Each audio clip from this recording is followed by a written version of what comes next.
चलिए स्टार्ट करते हैं। पहला नंबर का कितना आ गया? कितना आया? 437। चलिए ध्यान से देखिएगा। आपको अगर इसके संख्या में अगर बदलना है, ये बाइनरी नंबर आपको दिया हुआ है, ठीक है। बाइनरी नंबर जो होता है या तो 0 होता है या तो 1 होता है। तो इसको संख्या में निकालने का आसान तरीका है, कोई दिक्कत नहीं है। यहां पर 1 है तो 1 से गुना कीजिएगा, कोई फर्क नहीं पड़ेगा। और देखिएगा इधर कितना अंक है, 1 2 3 4 5 6 7 8, यानी कि 2 का पावर 8 लगा दीजिएगा, ठीक है।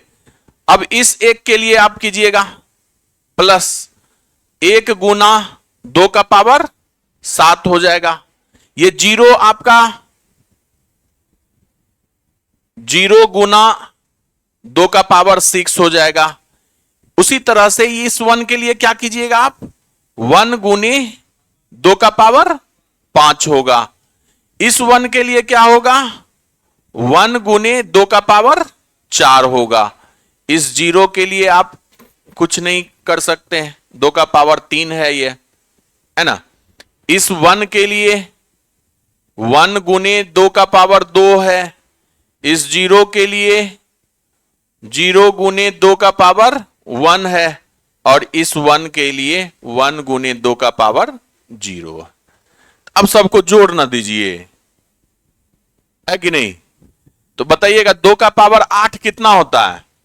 2 का पावर 8 कितना होता है? 2 का पावर 8, 2 का पावर 8 कितना? 128, 256 होगा, 256 होगा। प्लस ये कितना हो जाएगा, 2 का पावर 7, 128 हो जाएगा। ये तो 0 ही हो जाएगा। 2 का पावर 5 32 है, 2 का पावर 4 16 है, ये 0 है, ये 4 है, ये 0 है, और 2 का पावर 0 कितना हो जाता है, 1 हो जाता है। तो आप देखिए ना, 4 1 5 5 6 5 11 2 13 13 8 21 6 27, बाकी 2 2 1 3 3 6 6 2 8 8 5 13, बाकी 1 2 1 3 1 4, 427। तो आसान है। बाइनरी नंबर को अगर अंक में आपको बदलना रहे संख्या में, तो इसी तरीके से बदलिएगा। हाँ, वो भी करते चलिए। ये पूरा आपको डिटेल में दे दिए।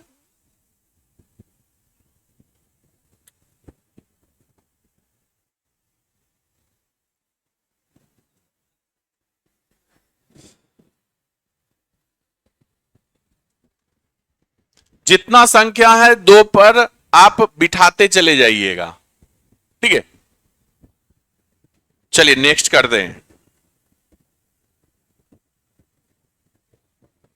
अब देखिएगा, इसका स्थानीय मान का अंतर बताना है। किसका किसका? 8 और 4 का स्थानीय मान का अंतर ज्ञात कीजिए। आप बताइए, इस पूरी संख्या में 8 का स्थानीय मान कितना हो जाएगा? इकाई, दहाई, सैकड़ा, हजार, 10,000, यानी कि 80,000 है यह 8 का स्थानीय मान, है ना। जिस पोजीशन पे वही ना स्थानीय मान हो जाएगा। और 4 का स्थानीय मान इकाई, दहाई, सैकड़ा, यानी कि 400 पर है। इस दोनों का अंतर ही तो पूछा है। 6 9 7 69,600, ऑप्शन नंबर सी, है ना। स्थानीय मान जो आपका स्थान दर्शाता हो, जिस स्थान पर हो। और जातीय मान क्या होता है? फेस वैल्यू, खुद का वैल्यू, है ना। जिस संख्या के बारे में बात करेगा उसका खुद का वैल्यू। कितना आएगा? 18, ठीक है। 500 और 700 के बीच ऐसी कितनी संख्या है जो 11 से विभाजित है? तो 500 और 700 के बीच लेना है, तो 500 लेना है, इसको 11 से भाग दीजिएगा, तो भागफल कितना आ जाएगा? भागफल कितना आ जाएगा? 11 × 4 = 44, 6 11 × 5 = किससे भाग देना? 11 से ही ना। 11 चौके 44, 6 11 पचे 55, सिर्फ भागफल लेना है। तो ये आपका 45। इसका मतलब क्या हुआ? इस भागफल 45 का मतलब 1 से लेकर 500 तक ऐसी 45 संख्या है जो 11 से पूरी तरह विभाजित है। इसका मतलब यही हुआ। फिर आपको बोला कि 700 के बीच, यानी कि 700 से एक कम ले लीजिए, तक नहीं बोला है, के बीच बोला है, तो 699 लीजिएगा, इसमें 11 से भाग दीजिएगा। तो यह हो गया आपका 11 छा के 66, 3 11 तिहाई 33। शेषफल से कोई मतलब नहीं। तो इस 63 का क्या मतलब हुआ कि 1 से लेकर 699 तक ऐसी 63 संख्या है जो आपका 11 से विभाजित। तो हमें तो लेना है 500 से 700 के बीच में। तो ये 1 से लेकर 699 तक हो गया और ये 1 से लेकर 500 तक हो गया। इसमें से घटा दीजिए आप, बड़े भागफल में से छोटे भागफल को घटा दीजिए, तो आ जाएगा ना। तो ये कितना हो जाएगा? 8, 5 में से 4 गया 1। Option number B.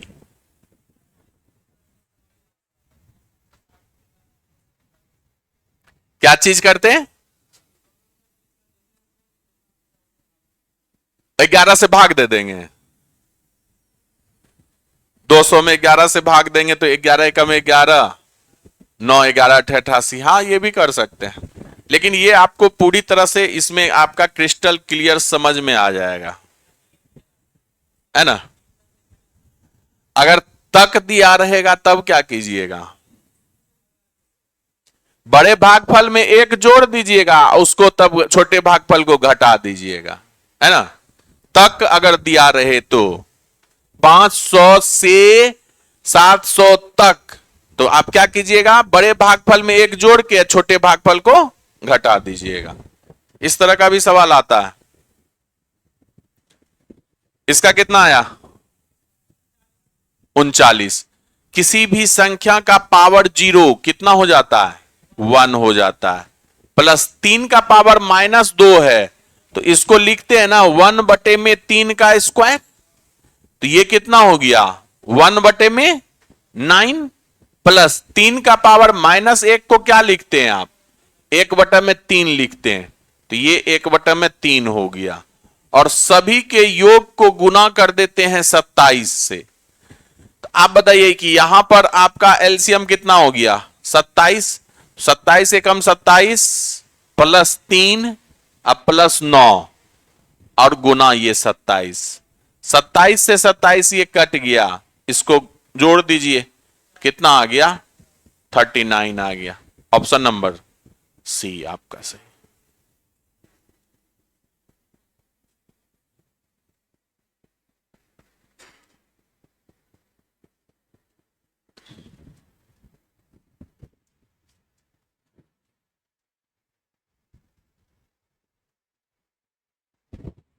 चलिए नेक्स्ट किया जाए।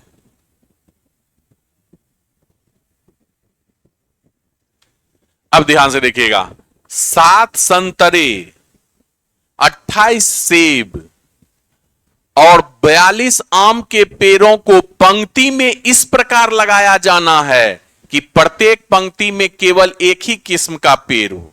देखिएगा, पंक्ति आपको बनाना है, फल का पंक्ति बनाना है, और एक पंक्ति में एक ही तरह का फल होना चाहिए। अगर संतरा दिया हुआ है तो यह संतरा का ही आपका रहेगा, एक पंक्ति में संतरा। अगर दूसरा पंक्ति आप बना रहे हैं सेब, तो इसमें सेब ही रहना चाहिए।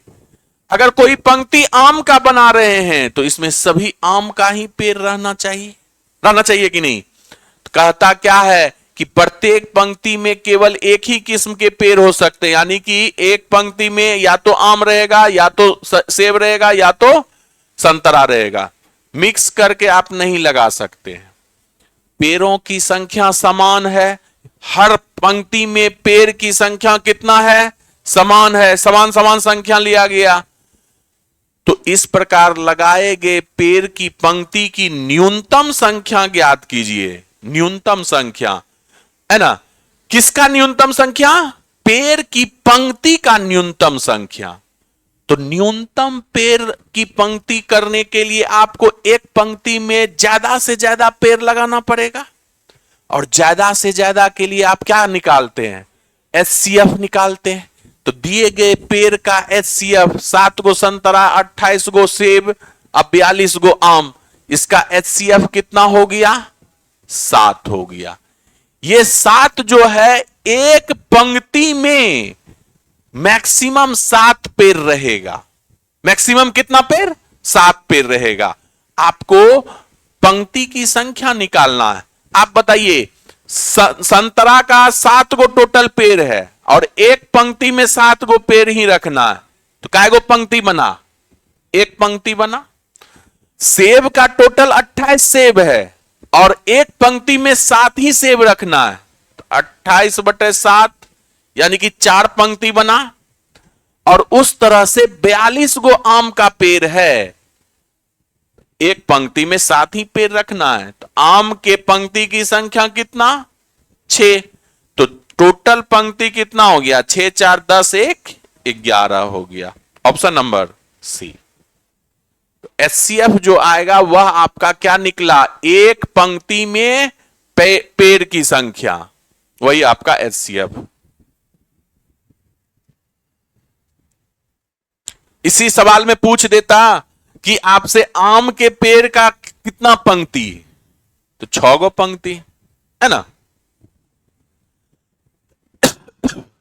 चलिए नेक्स्ट करें।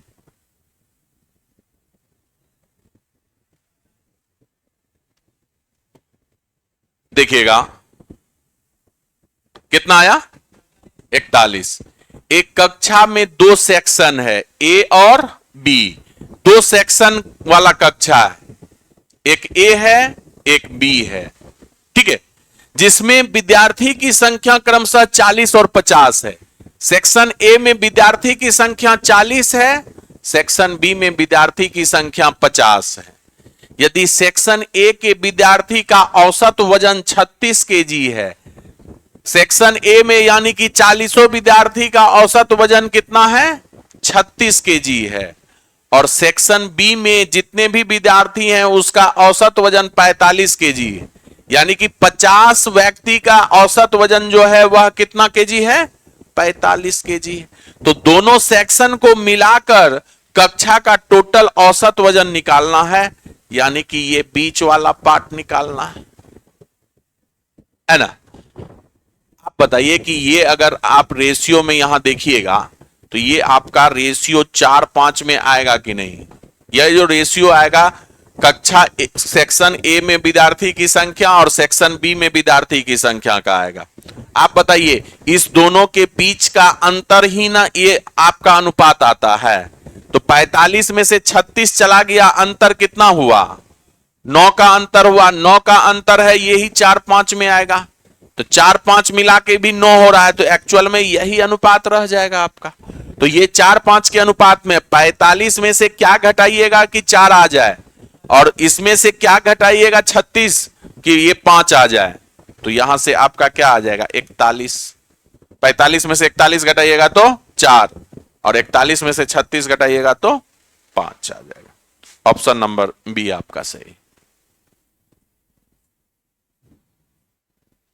तो एलिगेशन से इस सवाल को बनाइएगा, एवरेज के सवाल को, तो आपका कैलकुलेशन बिल्कुल नहीं लगेगा।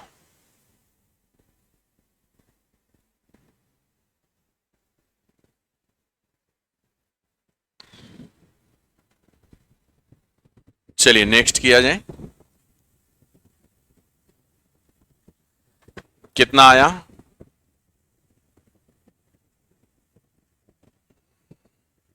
देखिए ना, यदि किसी संख्या में 37.5% की कमी होती है, कोई भी संख्या 37.5% से कम हो जाता है, 37.5% का फ्रैक्शन वैल्यू 3/8, यानी कि मूल संख्या 8 है, 8 का 37.5% 3 होता है, तो 8 में से 3 घट गया तो कितना बचा, 5 बचा। तो 5 का वैल्यू कितना आता है, 375 आता है। ये इसका कितना गुना है, 5 सत्ते 35, 2 पचे 25, 75 गुना। तो संख्या ज्ञात कीजिए। तो हमेशा नीचे वाली संख्या मूल संख्या होती है, तो इसका 75 गुना कर लीजिए। 8 पंचे 40, 8 सत्ते 56, 4 60, 600 मूल संख्या है। ऑप्शन नंबर डी आपका सही।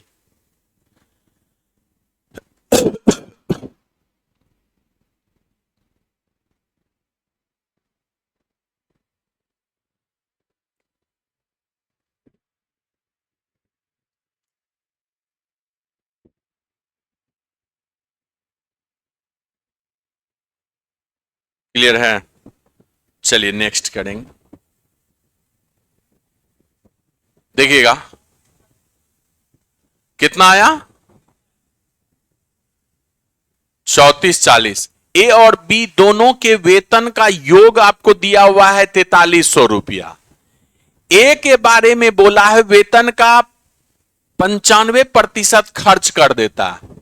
आप बताइए, यहां पर आप आय को रखते हैं और ये इसमें खर्च को रखिए यहां पर, और आय में से खर्च घट गया तो बचत आपका बचा। ठीक है, अब ए के बारे में बात कीजिए। 95% खर्च करता है। ए जो है 95% खर्च किया। 95% का वैल्यू 95/100, यानी कि आपका 20 पंचे 100, 19 पचे 95। कहने का मतलब ए का अगर 20 आय है तो 19 उसमें से खर्च कर दिया, तो बचत कितना किया? 1 किया। 95% का फ्रैक्शन वैल्यू कितना? 19/20। कहने का मतलब ये 95% खर्च कर रहे हैं, तो खर्च कितना में से कर रहे हैं? 20 में से कितना खर्च कर रहे हैं? 19। तो बचत कितना हुआ? 1 का। बी के बारे में बात कीजिए। बी जो बोला है 80% खर्च करता है। 80% का फ्रैक्शन वैल्यू 4/5। तो कहने का मतलब 5 का आय है जिसमें 4 खर्च कर दिया बी, तो बचत इसका भी कितना? 1 है।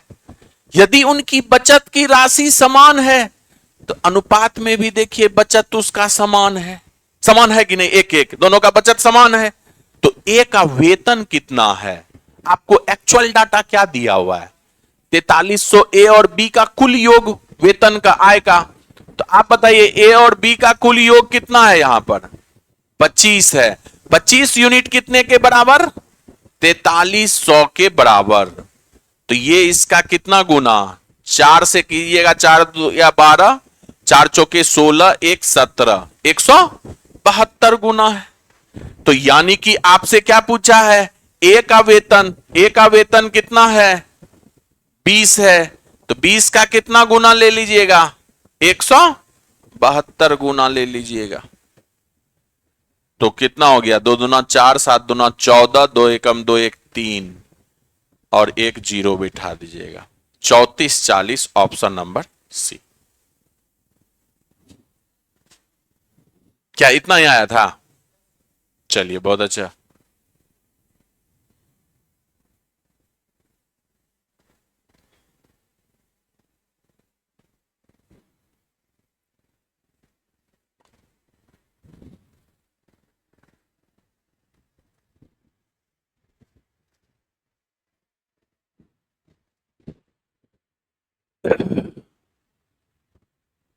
चलिए नेक्स्ट किया जाए।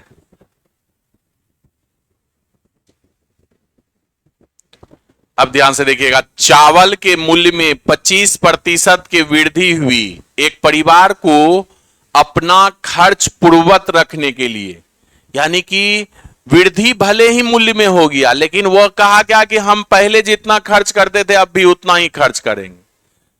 तो चावल के खपत में उसको कमी करना पड़ेगा ना।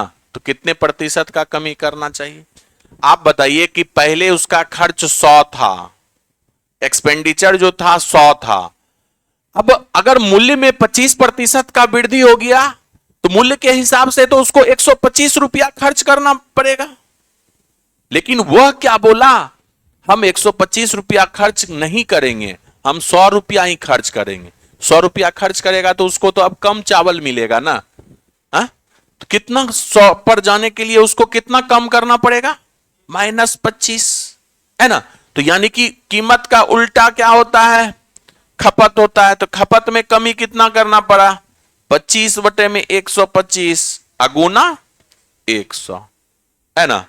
5 बार में कटा, 20 पंचे 100, 20 बार में, यानी कि 20% का कमी होगा। ऑप्शन नंबर डी आपका सही।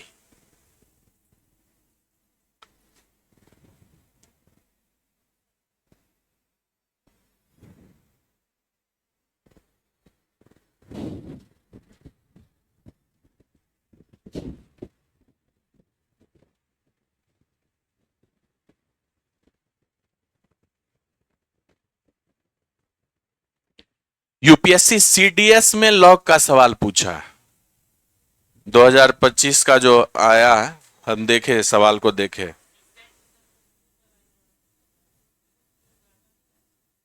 अच्छा घन पे, वो तो क्लास में करवाएं, घन में करवाएं कटिंग ऑफ क्यूब। क्लास में आपका कुछ नहीं छूटेगा, क्लास से बाहर कहीं कुछ नहीं। और कोशिश रहेगा कि आपके मॉक टेस्ट के भी जो पेपर हैं, अब एक ही पेपर में तो सब कुछ देना पॉसिबल है नहीं, तो जैसे जैसे आगे बढ़ेगा आपको बहुत सारा चीज नया देखने को मिलेगा।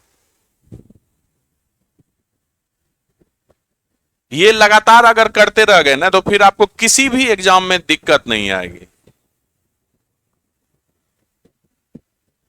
चलिए देखिएगा, आपसे बोला है कि अरुणा ने 25 रुपये में 8 की दर से केले खरीदा। आप जब बताइए मूल्य का बात किया तो दो तरह का मूल्य है, एक खरीदने वाला मूल्य और एक बेचने वाला मूल्य होगा। तो 25 रुपया में कितना केला खरीदा, 8 केला खरीदा, इसका मतलब यही ना हुआ। तो केले की संख्या जो है आपका 8 है। जब बेचने का बारी आया तो वह 20 रुपया में 6 की दर से केला को बेच दिया, यानी कि विक्रय मूल्य आपका 20 रुपया हो गया और 6 केला को बेचा। आप हमें यह बताइए कि 8 गो केला खरीदे और 6 गो बेचे, ऐसे नहीं काम चलेगा। केले की संख्या, जिस भी चीज को आप खरीद बेच रहे हैं तो वह संख्या बराबर होनी चाहिए, फल की संख्या बराबर होनी चाहिए। तो 8 और 6 को बराबर करने के लिए आप क्या कीजिएगा, 8 6 का एलसीएम ले लीजिएगा, 24 आएगा। 24 बनाइएगा तो इसमें 3 से गुना कर दीजिएगा, 24 को केला हो गया। और इसमें 4 से गुना कर दीजिएगा तो यह भी 24 केला हो गया। 24 केला खरीदे या 24 केला बेच दिए। लेकिन अगर इसमें 3 से गुना किए तो मूल्य में भी 3 से गुना होगा, तो यानी कि ये 75 रुपया हो जाएगा आपका। और इसमें 4 से गुना किए तो एसपी में भी 4 से गुना हो जाएगा, 80 रुपया हो गया। आप हमें यह बताइए, 80 का चीज 75 का चीज 80 में बेच रहे हैं, प्रॉफिट हो रहा है कि लॉस हो रहा है? प्रॉफिट हो रहा है। कितने का प्रॉफिट हुआ, 5 का प्रॉफिट। प्रॉफिट प्रतिशत निकाल लीजिए, है ना। आपसे पूछा है कि प्रतिशत लाभ या हानि, हानि तो हो नहीं रहा है, प्रतिशत लाभ हो रहा है। कितना लाभ प्रतिशत, 5 बटे में 15, 75 अगुना 100।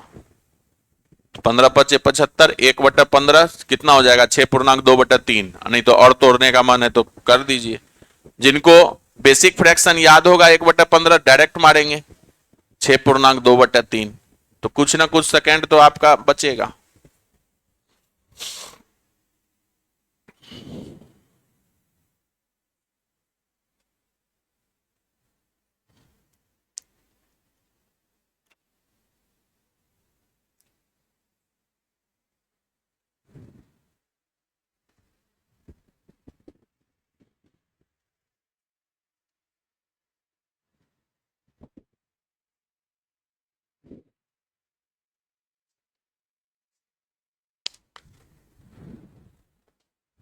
चलिए नेक्स्ट करें।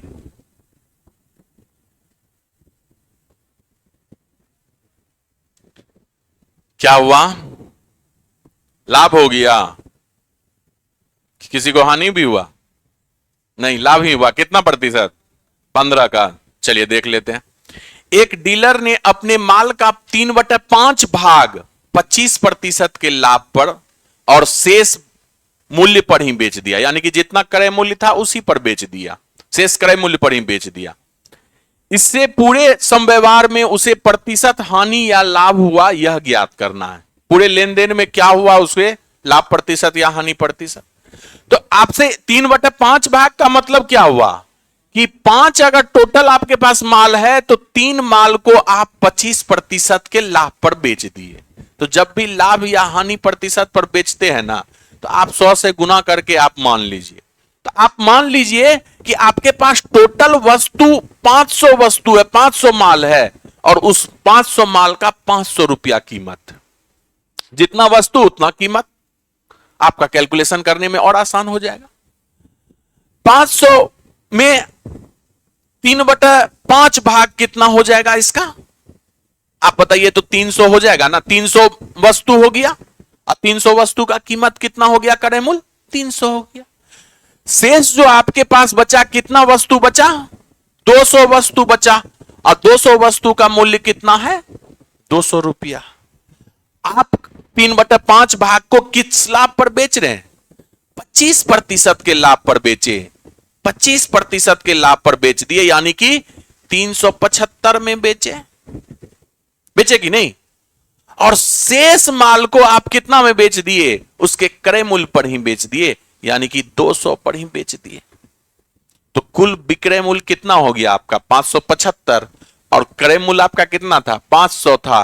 तो यानी कि 75 का लाभ हो रहा है कि नहीं, 75 का लाभ हो रहा है। तो लाभ प्रतिशत निकाल लीजिए, लाभ गुने 100 अब बटा में क्रय मूल्य, क्रय मूल्य है आपका 500।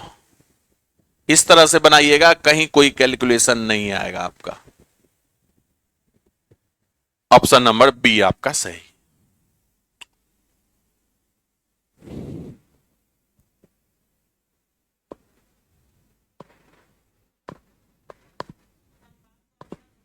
हाँ, 5 5 के मल्टीपल में मान लिए, है ना।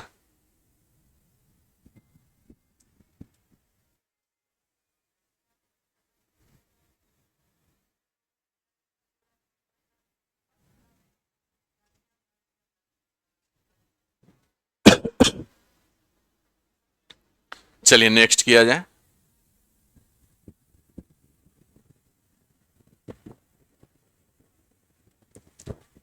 देखिएगा, इसमें सुधार कर लीजिएगा, 20 रुपये की जगह 50 रुपया एक कर लीजिएगा, ये 50 रुपया कर लीजिएगा, 2 को 20 रुपया दे दिया। ठीक है, एक डब्बे में 10 रुपया, 20 रुपया और 50 रुपये के नोट की संख्या है। 10 रुपया, 20 रुपया और 50 रुपये के नोट का कुछ संख्या रखा हुआ है। नोट की संख्या का जो अनुपात है वह आपका अनुपात 3-5-7 है, यानी कि 10 रुपये का 3 नोट, 20 रुपये का 5 नोट और 50 रुपये का 7 गो नोट है अनुपात में। ठीक है, और डब्बे में कुल नगद राशि 3360 रुपया है, यानी कि एक्चुअल डाटा आपको टोटल उसका वैल्यू दिया हुआ है डब्बे का, तो 3360 रुपया है। अनुपात में आप पहले हमको मूल्य निकाल के बताइए। तो हम बोलेंगे 10 रुपया का 3 नोट तो कितना मूल्य हो गया, 30 रुपया हो गया। हम बोलेंगे 20 रुपया का 5 गो नोट है आपके पास तो 100 मूल्य हो गया। अब 50 रुपया का 7 गो नोट है आपके पास, 350 मूल्य हो गया। तो टोटल मूल्य कितना हो गया, 480 हो गया, जबकि एक्चुअल में टोटल मूल्य था कितना, 3360। आप बताइए ना, इसका ये कितना गुना है, 7 गुना है। 8 7 56, 7 चौके 28, 5 33, हाँ 7 गुना। तो आपसे क्या पूछा है, 20 रुपया के नोट की संख्या, तो 20 रुपया के नोट की संख्या कितना है 5, 5 का कितना यूनिट ले लेंगे, 7 गुना ले लीजिएगा, है ना। तो यानी कि 35 गो आपका 20 रुपया का नोट है। ऑप्शन नंबर सी।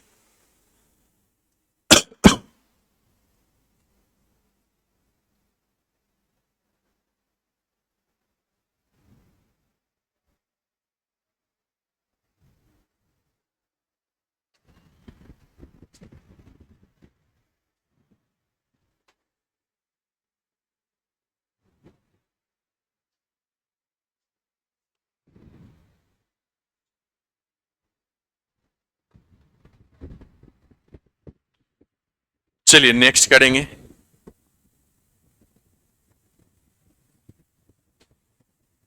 कितना? 240। देखिए, एक लड़का पहले दिन पुस्तक का 3/8 भाग पढ़ता है।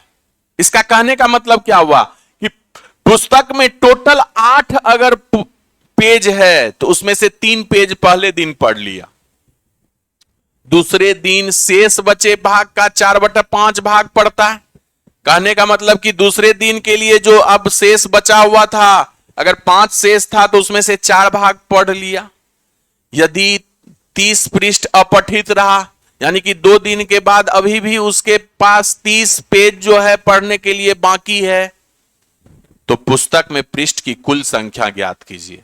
आप बताइए कि यहां पर आपका नीचे में क्या है? 5 है। यहां पर नीचे में क्या है? 8 है। तो आप बोलते हैं एक बार कि 8 पृष्ठ में से 3 पृष्ठ पढ़े, एक बार बोले कि शेष 5 पृष्ठ में से 4 पृष्ठ पढ़े।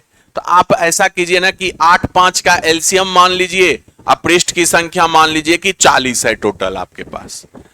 तो पहला दिन जो है इसका 3/8 भाग पढ़ा। 3/8 भाग कितना हो गया? 15 हो गया। दूसरा दिन शेष का 15 अब हो गया, तो इसमें शेष कितना बचा? 25 बचा। अब 25 का 4/5 भाग, तो यह कितना हो गया? 30 हो गया। तो ये आपका दूसरे दिन का हो गया। आप बताइए तीसरे दिन के लिए पहला भाग, पहले दिन में 15 पृष्ठ पढ़ लिए, दूसरे दिन में 20 पृष्ठ पढ़ लिए, टोटल 35 पृष्ठ पढ़ लिए, 40 पृष्ठ है आपके पास टोटल। तो तीसरे दिन के लिए कितना पृष्ठ बचा? 5 पृष्ठ। जबकि सवाल में दिया हुआ है कितना पृष्ठ बचना चाहिए? 30 पृष्ठ। तो 5 यूनिट 30 के बराबर कितना गुना? 6 गुना। तो आपसे क्या पूछा है? पृष्ठ की कुल संख्या, यानी कि 40 यूनिट का वैल्यू पूछा है। तो इसका 6 गुना ले लीजिए ना, 240 पृष्ठ। ऑप्शन नंबर सी।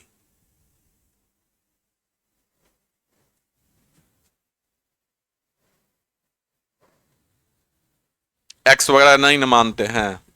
हाँ, क्या? अच्छा, टोटल 3 8 4 5 सबका एलसीएम ले लिए। चलिए कोई बात नहीं, चलिए नेक्स्ट करेंगे।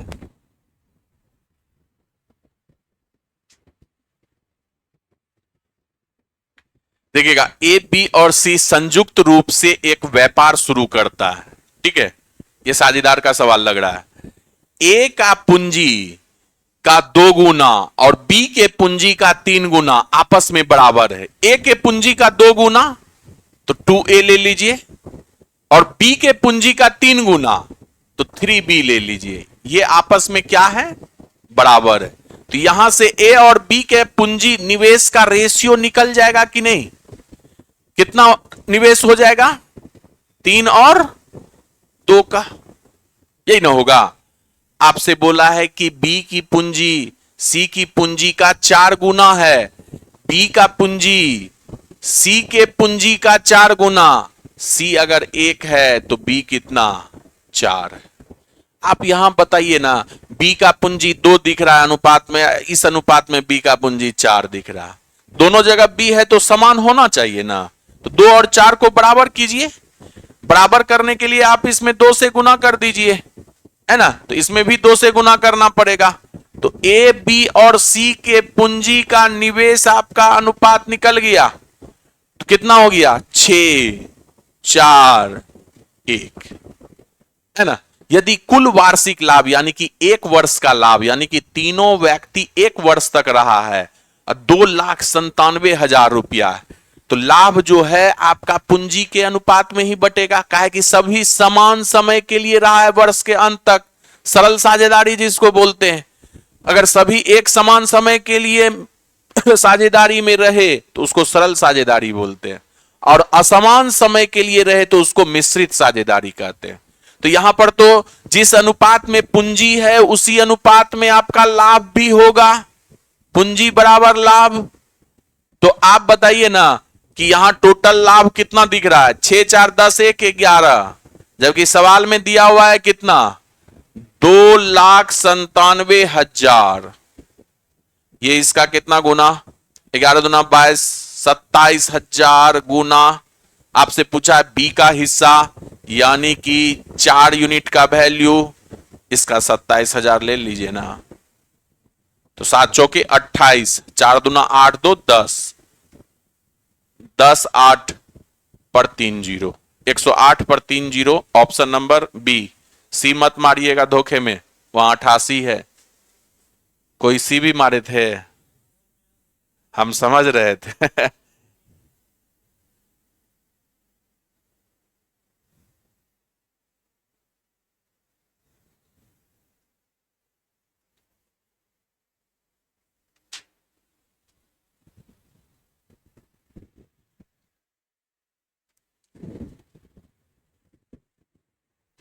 चलिए नेक्स्ट किया जाए।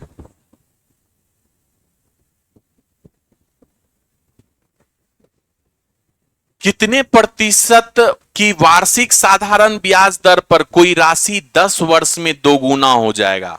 कोई राशि अगर 1 है तो अपना दोगुना हो जाएगा, तो 10 गुना हो जाएगा कि दोगुना? दोगुना हो जाएगा। कितने वर्ष में? 10 वर्ष में, है ना। तो दोगुना हो गया, तो यहां से एसआई कितना मिला आपको? एसआई आपको 1 मिला, तो 1 से 1 और बढ़ गया, तो 100% से बढ़ा, सॉरी 10% से बढ़ा 10 वर्ष में, है ना। तो आप यहां से निकाल लीजिए, आर निकाल लीजिए, ब्याज गुने 100, अब बटा में मूलधन गुना समय, 1 गुने 10, 10% हो गया। या नहीं तो डायरेक्ट फॉर्मूला होता था ना, आर बराबर जो होता था n-1 अब बटे में टी अगुना 100। इस फॉर्मूला पे भी बिठा सकते हैं। n का वैल्यू कितना हो जाएगा? 2 गुना, यानी कि 2 हो जाएगा, 2 - 1 बटे में 10 गुना 100, तब भी आपका 10% ही आएगा। तो जैसे आपको बनाना, ये कॉन्सेप्ट से हो गया, ये फॉर्मूला बेस्ड हो गया। दोनों में हमको लगता है समान समय ही लगेगा। चलिए नेक्स्ट करेंगे।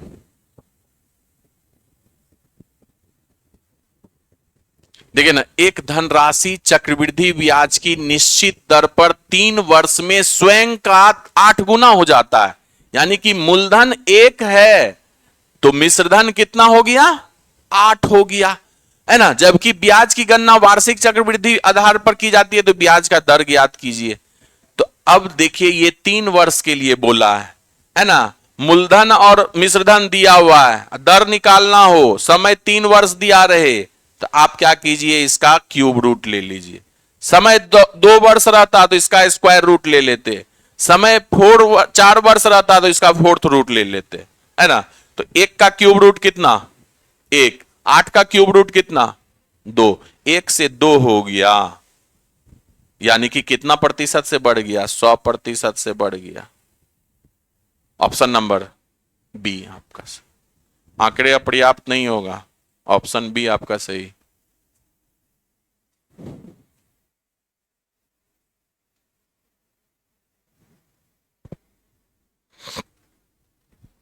तो जब भी आपको चक्रवृद्धि ब्याज में रेट निकालना रहे, तो मूलधन और मिश्रधन का आप या तो स्क्वायर रूट लीजिएगा। स्क्वायर रूट तब लीजिएगा जब आपका समय 2 वर्ष दिया रहे। क्यूब रूट तब लीजिएगा जब समय आपका 3 वर्ष दिया रहे। अगर 4 वर्ष दिया रहे तो आप 4th रूट ले लीजिएगा। अगर 1 वर्ष दिया रहे तो कोई रूट नहीं, डायरेक्ट जितना से इंक्रीज होगा उस हिसाब से प्रतिशत निकाल लीजिएगा। किसी मूलधन पर 10% वार्षिक ब्याज की दर पर दूसरे वर्ष का चक्रवृद्धि ब्याज 154 रुपया प्राप्त होता है, तो मूलधन ज्ञात कीजिए। दूसरे वर्ष का मतलब यानी कि 2 साल तक आपका समय है ना। तो आपको जो दिया हुआ है दर कितना है? 10%। 10% का फ्रैक्शन वैल्यू बताइएगा, 1/10। अगर आपको मूलधन ना दिया रहे तो रेट का जो फ्रैक्शन वैल्यू का नीचे आपका डिनोमिनेटर में आता है, उसी का पावर ले लीजिए समय का, तो 2 वर्ष है समय, तो पावर ले लीजिए समय का, यानी कि मूलधन आप 100 मान लीजिए, है ना। अब 100 पर 2 वर्ष के लिए 1/10 1/10 लगाइएगा। ये पहला साल है, ये दूसरा साल है। इसका 1/10 कितना हो जाएगा? 10 हो जाएगा। इसका 1/10 कितना हो जाएगा? 10 हो जाएगा। और इसका 1/10 कितना हो जाएगा? 1 हो जाएगा। तो टोटल दूसरे साल का अगर सिर्फ हम देखें कि सीआई कितना है, तो दूसरे वर्ष का सीआई यहां पर दिख रहा है 11, जबकि सवाल में दिया हुआ है कितना प्राप्त होता है? 154। तो 11 यूनिट आपका 154 के बराबर। ये इसका कितना गुना? 14 गुना। तो आपसे क्या पूछा है? मूलधन। तो मूलधन तो आप 100 माने हुए हैं, तो 100 का कितना गुना ले लीजिएगा? 14 गुना ले लीजिएगा, 1400, है ना। ऑप्शन नंबर ए आपका सही है। दशमलव वगैरह को हटा दीजिएगा, कॉमा के जगह दशमलव दे दिया।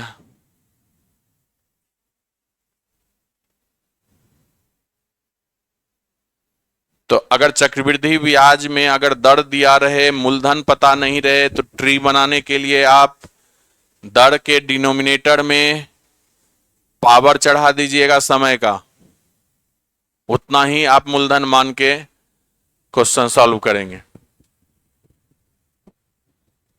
चलिए नेक्स्ट करेंगे। देखिएगा, एक किसी कार्य का 33.1/3%, 33.1/3% का मतलब कितना? 1/3 भाग को 10 दिन में करता है। अच्छा, एक कोई कार्य 1/3 भाग 10 दिन में करेगा, तो पूरा कार्य कितने दिन में करेगा? 30 दिन में करेगा। यानी कि ए अगर पूरा काम करवाइएगा तो 30 दिन में करेगा, इतना पता चल गया। बी उसी कार्य का 1/4, 1/4 का मतलब 1/4 भाग को 30 दिन में करता है। आप बताइए ना, 1/4 भाग 30 दिन में, तो पूरा भाग कितने दिन में? 120 दिन में। यानी कि बी को पूरा कार्य करवाइएगा तो उसको 120 दिन लगेगा। ए, बी और सी एक साथ मिलकर उस कार्य को 12 दिन में पूरा कर सकते हैं। यानी कि तीनों को एक साथ मिलकर काम करवाइए तो 12 दिन में काम पूरा हो जाएगा। कहता है क्या कि यदि ए प्रत्येक दिन कार्य करता है तथा बी और सी एक एक दिन छोड़कर उसकी सहायता करता है, तो पहले दिन बी ए की सहायता से करता है, तो बताएं कि कार्य कितने दिन में पूरा होगा। कार्य किस तरह से चलता है कि ए जो है प्रत्येक दिन कार्य करेगा, लेकिन ए के साथ पहले दिन बी रहेगा, सी रेस्ट में रहेगा, सी का भागीदारी कहीं नहीं रहेगा। अगले दिन एक दिन काम हो गया, अगले दिन जब काम स्टार्ट होगा ए तो वहां भी मौजूद रहेगा, ए सब दिन मौजूद रहेगा, लेकिन ए का साझेदार बदल जाएगा। बी के जगह अब कौन आ जाएगा? सी आ जाएगा। ए के साथ सी हो गया, तो फिर एक दिन काम चला। फिर आगे जब काम स्टार्ट होगा अगले रोज, तो फिर ए तो वहां रहेगा ही रहेगा। अगले रोज कौन आएगा? फिर से बी आएगा। इसी तरह से काम आगे चलते रहा। तो बताइए कार्य पूरा होने में कितना समय लगेगा? तो आप बताइए ना, पहले टोटल वर्क कितना है? 30, 120, 12 का एलसीएम ले लीजिएगा, 120 आपका टोटल वर्क हो गया। आप बताइए ना, ए के काम करने की क्षमता कितना? 4। बी के काम करने की क्षमता कितना? 1। तीनों का मिलाकर काम करने का क्षमता कितना? 10। आप हमें यह बताइए, ए और बी मिलकर 5 का क्षमता है, ए बी सी मिलकर 10 का क्षमता है, तो सी का क्षमता कितना हो गया? 5 हो जाएगा कि नहीं? इस 10 में ए और बी मिलकर 5 है, तो सी अकेला 5 रहा होगा कार्य करने का क्षमता। आप बताइए कि ए और बी एक साथ एक दिन काम किया, तो एक दिन में यह कितना काम करेगा? 4 + 1 5 काम करेगा। फिर अगले दिन ए और सी एक साथ काम किया, तो ए 4 काम करेगा, बी सी जो है 5 काम, तो 5 + 4 कितना? 9 काम। यानी कि आपके हिसाब से समय लगा 2 दिन और काम कितना हुआ? 14 काम। आप काम को टोटल कितना करना है? 120, तो 14 को 120 के बराबर या उसके करीब ले जाइए, तो 14 14 अठे 112, तो 8 से गुना हो जाएगा समय में भी, यानी कि 16 दिन में 112 काम हो गया। अब अगला जो काम होगा ए प्लस बी आएगा, वो अपने हिस्से का 5 काम कर देगा, तो 117 काम हो जाएगा।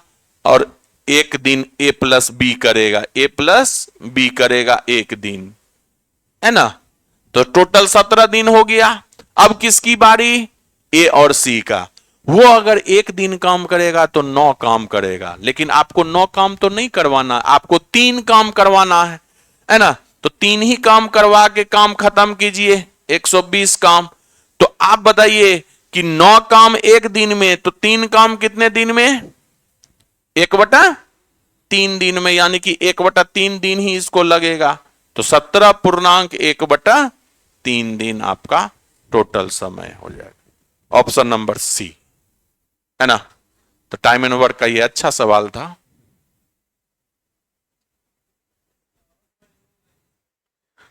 और क्या रूल हो सकता है, सब एक एक लाइन का सोचिएगा तो नहीं ना होगा। आंसर रट लीजिए।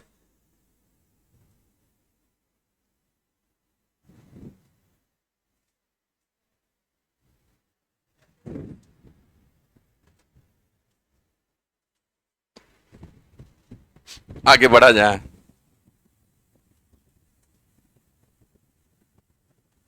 चलिए, समान व्यास वाली 15 पाइप एक टंकी को 12 मिनट में भर सकता है। अच्छा, व्यास समान है तो वही आपका रेडियस भी हो गया। किसी भी टंकी के क्षमता किस पे डिपेंड करता है, उसके क्रॉस सेक्शन एरिया पर डिपेंड करता है। अगर आपका क्रॉस सेक्शन एरिया बड़ा होगा तो टंकी का क्षमता ज्यादा होगा। बड़ा होने का मतलब क्या, रेडियस आपका बढ़ जाएगा। अगर रेडियस यहां 1 है और यहां पर आपका क्या हो जा रहा है, वास्तविक व्यास से 2 गुना हो जा रहा है, तो ये 2 हो गया, तो आपका क्रॉस सेक्शन एरिया बढ़ गया ना। तो क्रॉस सेक्शन एरिया किस पे डिपेंड करता है, इसके एरिया पर, और इसका एरिया क्या होता है, पाई आर स्क्वायर। तो आप बताइए ना कि टोटल 15 पाइप लगा, और मान लीजिए कि एक के क्षमता से, एक रेडियस है तो एक के क्षमता से किया काम, पाई आर स्क्वायर, एक का स्क्वायर एक ही हो जाएगा। कितना मिनट में भर दिया, 12 मिनट में भर दिया, ठीक है, बराबर। अब उसी टंकी को भरना है वास्तविक व्यास से 2 गुने व्यास वाले 6 पाइप, तो अब की बार तो 6 पाइप टोटल लगा रहे हैं, और 2 गुना व्यास है, तो यानी कि त्रिज्या 2 गुना है, तो 2 का स्क्वायर होगा तो कितना क्षमता हो जाएगा, 4 क्षमता हो जाएगा कि नहीं। तो यानी कि 4 के क्षमता से कितना मिनट में भरिएगा, ये निकाल लीजिए। तो 12 दूना 24, यानी कि 15/2, 7.5 घंटा मिनट में भरिएगा, है ना। ऑप्शन नंबर डी आपका सही।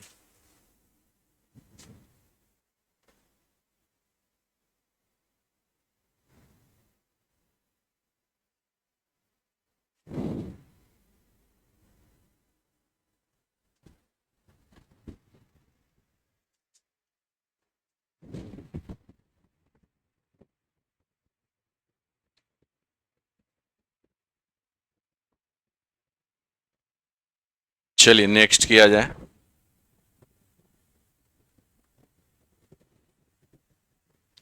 कितना आएगा, 21। एक बस ठहराव सहित चाल 80 किलोमीटर है, यानी कि बस रुक रुक के चलता है तो उसका चाल देखा गया कि 80 किलोमीटर 1 घंटा में जाता है। अगर बस कहीं नहीं रुकता है, ठहराव रहित का मतलब कहीं, ठहराव सहित, सॉरी, ठहराव सहित अगर देखा जाए तो उसका चाल 52 किलोमीटर प्रति घंटा है। अगर ठहराव रहित देखा जाए, रहित का मतलब क्या, कहीं नहीं रुक रहा है, ठहराव वो कहीं नहीं ले रहा है, तब ना 80 किलोमीटर है, यानी कि ज्यादा चाल है, यानी कहीं नहीं रुक रहा है। चाल कम हो गया यानी कि रुक रहा है ना। तो प्रति घंटे बस कितना मिनट रुकती है यह आपसे पूछा है। तो जब भी ये रुकने वाला सवाल आए, 1 घंटे में कितना मिनट रुकता है, तो दोनों के चाल में अंतर, चालों में अंतर लीजिएगा, चालों में अंतर बटे में बड़ी चाल, यानी कि जो चाल आपका बिना रुके हुए है तो बड़ी चाल वही होगा, बड़ी चाल गुना 60 कर दीजिएगा, मिनट में आ जाएगा। तो चाल में अंतर आप बताइए, ये 80 है, ये 52 है, कितना का अंतर? 28 का अंतर। बड़ा चाल कौन है? 80 अगुना 60। तो 20 तिहाई 60, 20 चौके 80, 4 सते 28, 21 मिनट रुकता है प्रति घंटा। Option number D.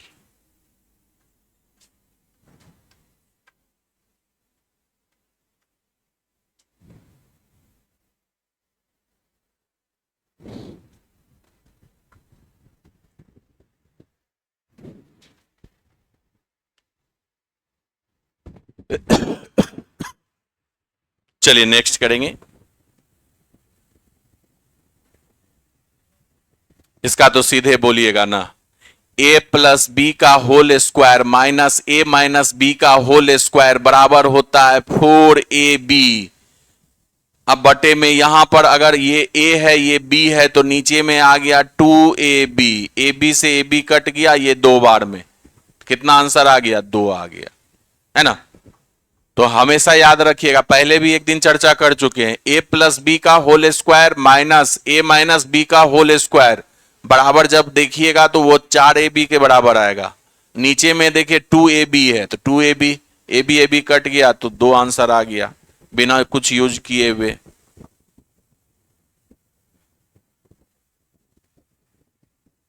अब देखिएगा 3, 4, 5 सेंटीमीटर भुजा वाले एक त्रिभुज, यहीं पे रुक जाइएगा। अगर 3, 4, 5 है तो आपका कैसा त्रिभुज बनेगा? समकोण त्रिभुज बनेगा। ट्रिपलेट होता है 3, 4, 5 का। तो ये 3 है, ये 4 है, ये 5 है, ठीक है। इस त्रिभुज पर एक अंतःवृत्त और परिवृत्त खींचे गए हैं।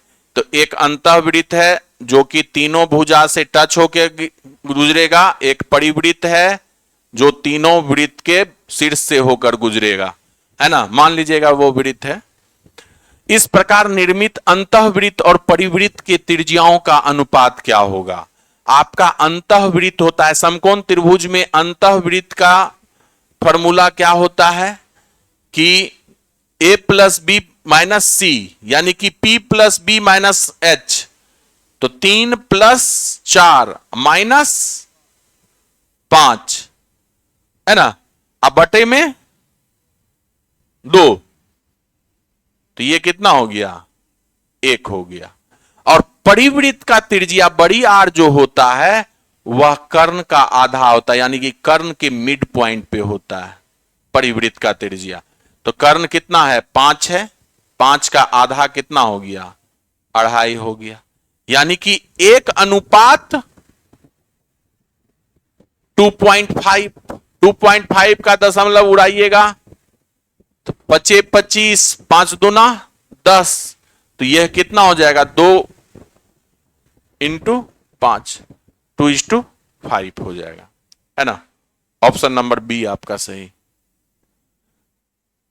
तो ये याद था a plus B minus C by 2, यानी कि लंब प्लस आधार माइनस कर्ण बटे में 2 आपका समकोण त्रिभुज के अंतःवृत्त की त्रिज्या हो जाएगा। लंब प्लस आधार माइनस कर्ण बटे में 2, ठीक है। और परिवृत्त की त्रिज्या होती है कर्ण का आधा। कर्ण पर हमेशा उसका केंद्र रहता है, कर्ण के मिड पॉइंट पे।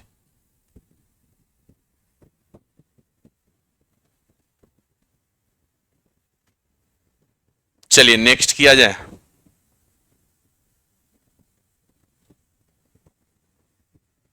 कितना आया? 30। एक्सपेक्टेड था, गलत है। चलिए ध्यान से देखिएगा, एबीसीडी एक वर्ग है, ठीक है। एबीसीडी एक आपका वर्ग है। ए बी सी डी एक वर्ग है, ठीक है। क्यू अंदर इस प्रकार स्थित है कि क्यू ए बी एक समबाहु बनता है। मान लीजिए कि क्यू कहीं पर स्थित है, तो ये क्यू ए बी कैसा बना, समबाहु बना। तो ये क्यू ए बी समबाहु बना, तो ये भुजा ये भुजा ये भुजा बराबर होगा। और समबाहु त्रिभुज का प्रत्येक कोण कितना, 60 डिग्री का। तो आप हमें ये बताइए कि ये 60 डिग्री है, ये 60 डिग्री है और ये 60 डिग्री।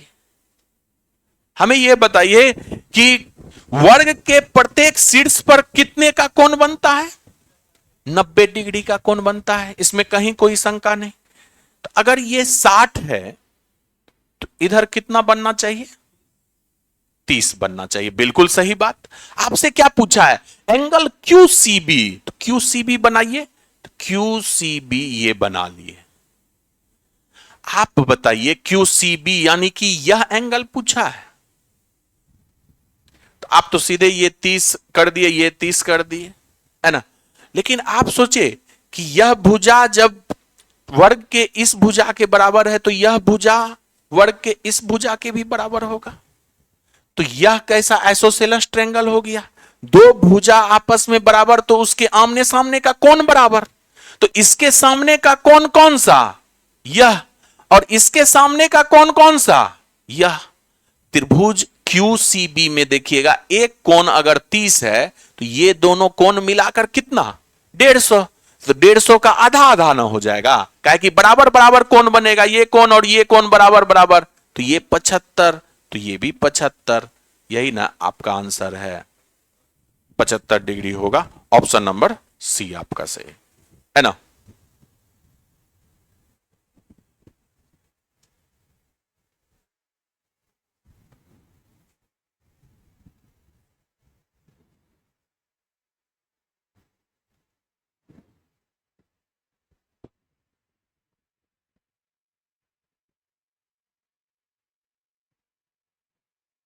चलिए नेक्स्ट किया जाए। हाँ,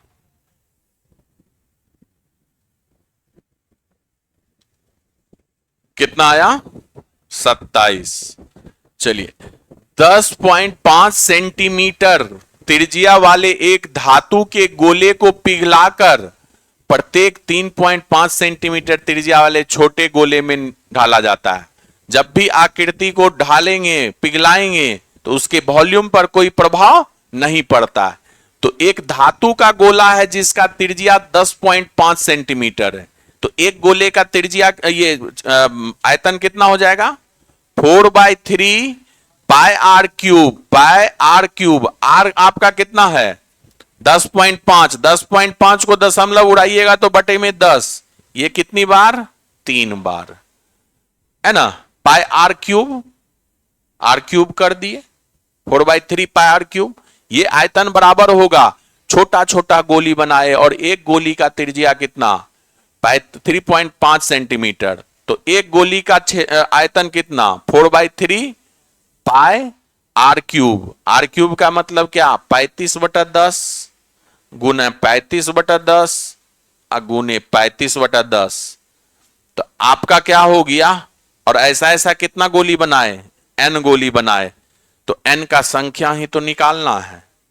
तो आप बताइए, ये 135/10 न है, तो 10 से 10 पूरा कट गया, 10 से 10 कट गया, 3 से 4/3 से 4/3 कट गया, पाई से पाई कट गया, है ना। 35 35 35 तीन तीन बार में कट गया, है ना। तो n का वैल्यू कितना आ गया, 27 आ गया। ऑप्शन नंबर डी आपका सही।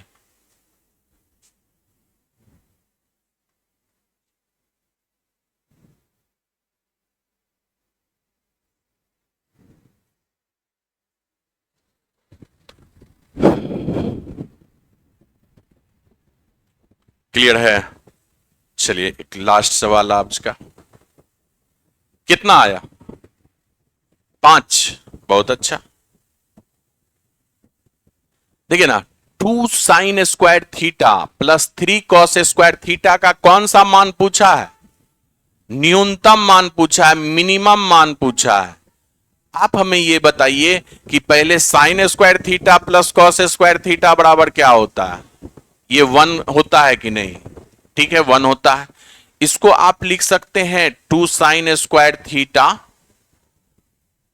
प्लस, इसको 2 कॉस स्क्वायर थीटा लिख सकते हैं आप, plus cos square theta. 3 cos square theta को लिख सकते हैं ना, 2 cos square theta plus cos square theta.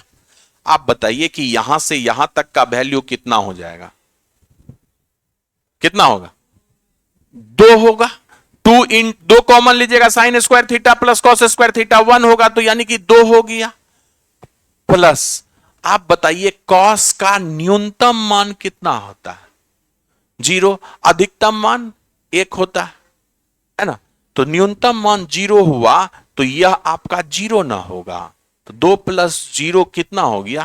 2 हो गया। तो न्यूनतम मान क्या हो गया? कॉस का 0 न लीजिएगा, न्यूनतम मान मैक्सिमम ले लीजिएगा। तो मिनिमम वैल्यू 2 होगा। आपका 2 राइट आंसर है। चलिए नेक्स्ट हम लोग कल मिलेंगे फिर से अगले सिंपल पेपर के साथ। हाँ, साइन का 0, देखिए ये 2 आप कॉस में तोड़ लिए और ये पूरा का पूरा 2 तो होगा ही, मिनिमम ही वैल्यू होगा 2। इससे कम तो आप नहीं कर सकते यहां पर। तो ये कीजिएगा तो 0 हो जाएगा। इस तरह से तो सब में 0 0 पुट कर दीजिएगा तो 0 हो जाएगा। ऐसे थोड़ा ना बनेगा। हाँ, cos 0 1 होता है ना?